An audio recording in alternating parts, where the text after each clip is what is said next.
Hello, hello. Oh, thank you so much for being here. I hope you're here for me and not for the drinks at this late hour of the day. I'm going to talk to you about a new solution that I think will be very interesting for many customers all over the world. So let's hit it.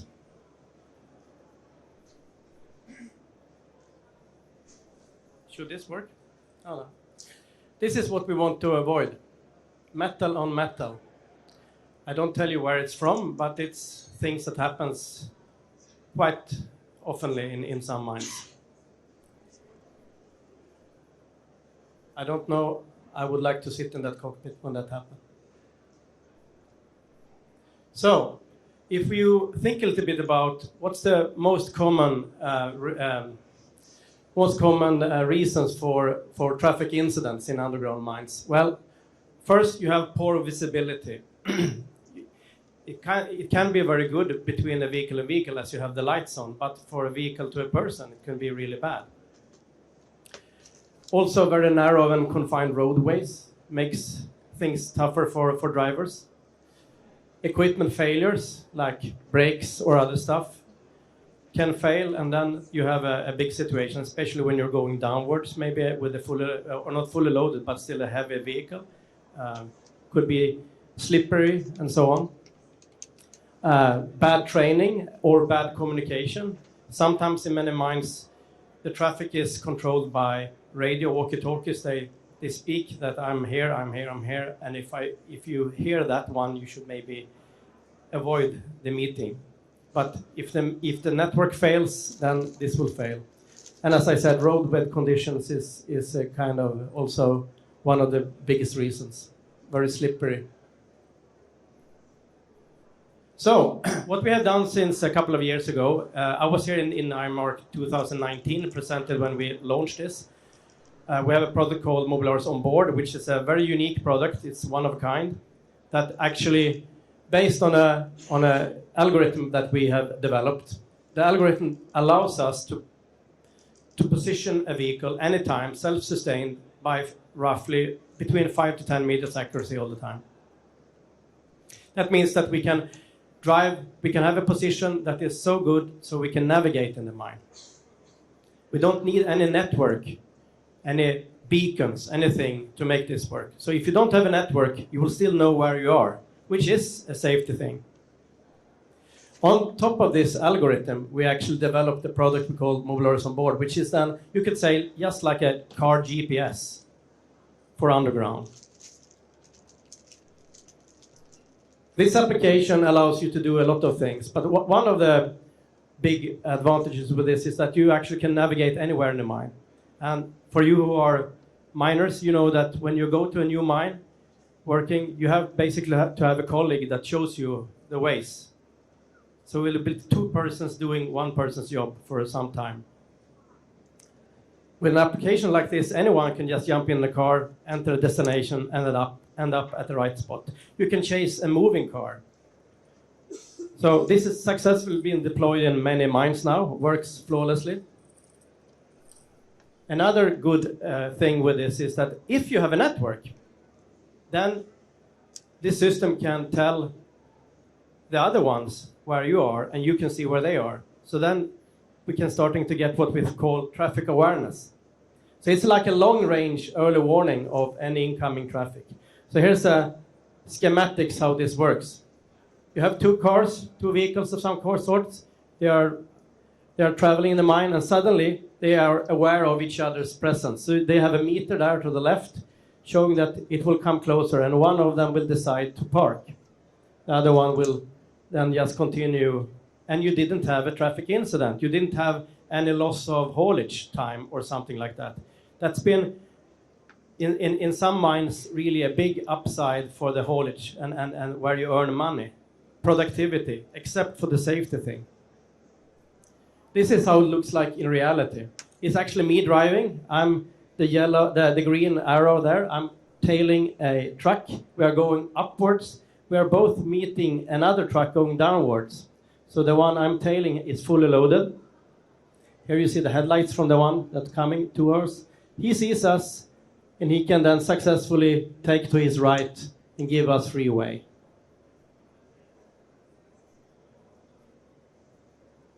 And in a second, you will see him parked to the left there.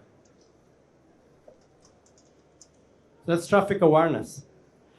So the traffic awareness, of course, is built that you have a network. If you don't have a network, then we can't communicate. It's simple as that. But it's also only vehicle to vehicle. So the results we have seen from mines that have implemented this is that the training of new people has been reduced heavily. Navigation can be done in mines that doesn't have any network at all. New mines for operators, contractors that want to build a mine, they can use this system to successfully find their way in a new mine. Also, using the onboard, you can find anything from equipment, machines, fixed assets, and people. It's like having the control room in your car, in your vehicle. And then you have the advantage of reducing the traffic incidents. An incident doesn't need to be metal to metal, it's just that you have to stop.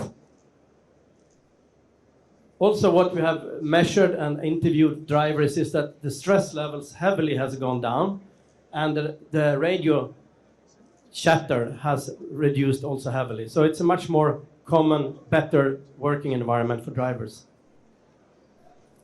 Epiroc just bought a company called IMARC that are experts in collision avoidance from South Africa. They have solutions for trackless mobile machines, rail-bound equipment, and scraper winches. One of the strengths from IMARC is that they have a lot of different technologies. There's not one silver bullet. Everything from time-of-flight technologies such as ultra-wideband to sub-gigahertz radio frequencies, low-frequency field generation, and so forth, all with different pros and cons. So what we believe is that there is not one silver bullet. If you have a combined solution, you can get a much better result. So here's an example of IMARC's setup, where you see different sensors, depending on what you want to achieve, can be mounted in one place or in all the four corners of the machine.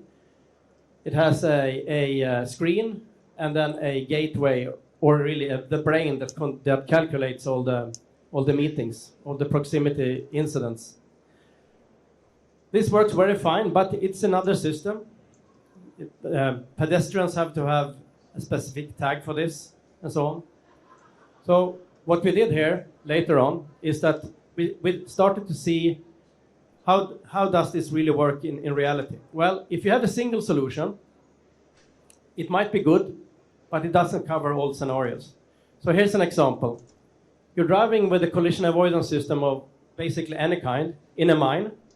Maybe you do 30 kilometers an hour, and you're approaching a tight bend.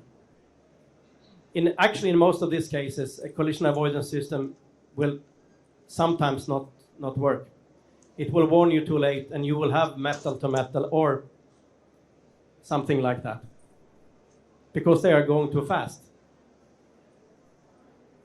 If you have onboard in a mine where the network is down, of course, then this doesn't work.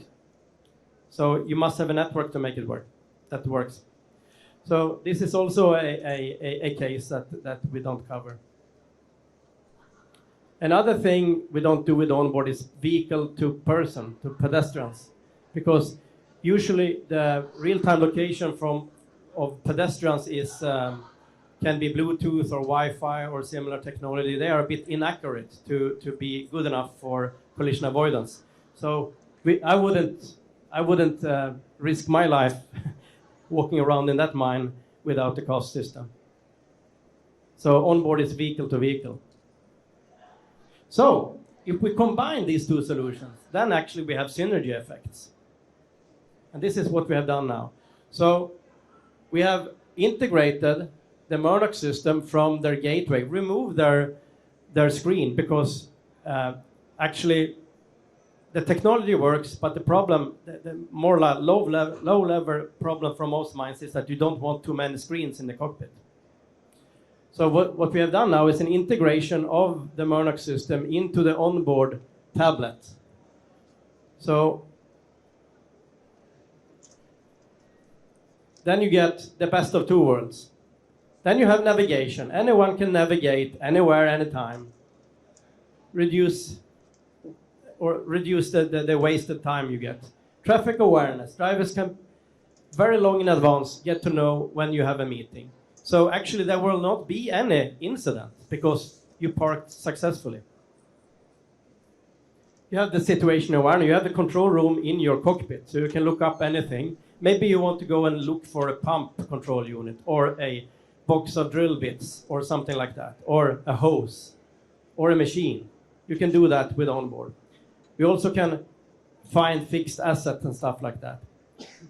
You also can get the safest, the best route to the 3 closest refuge stations if there's a crisis that you need to evacuate.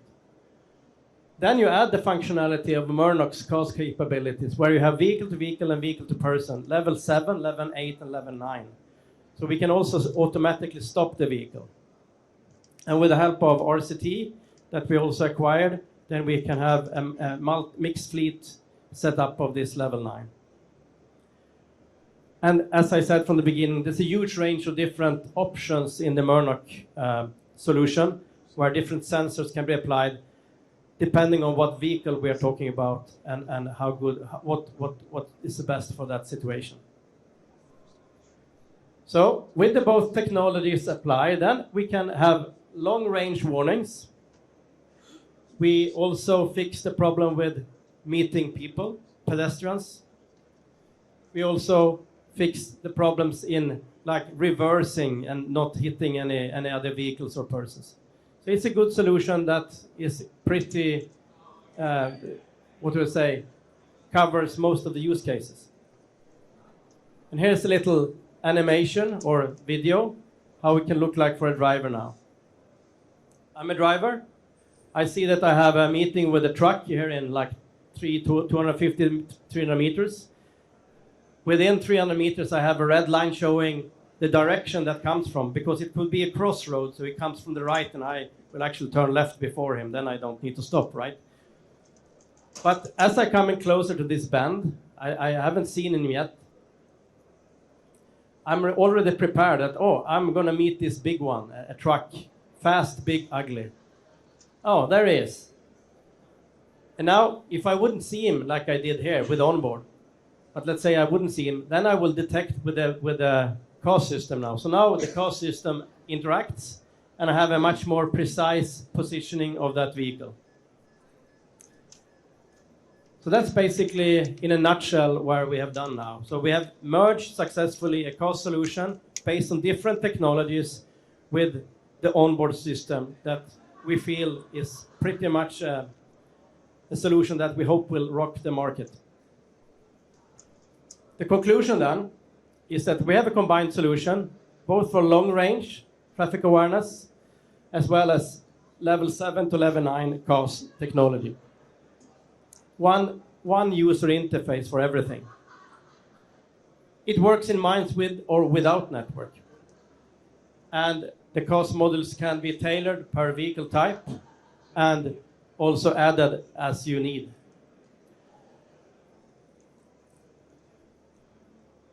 And basically, that's it. That's our new solution. So, any questions?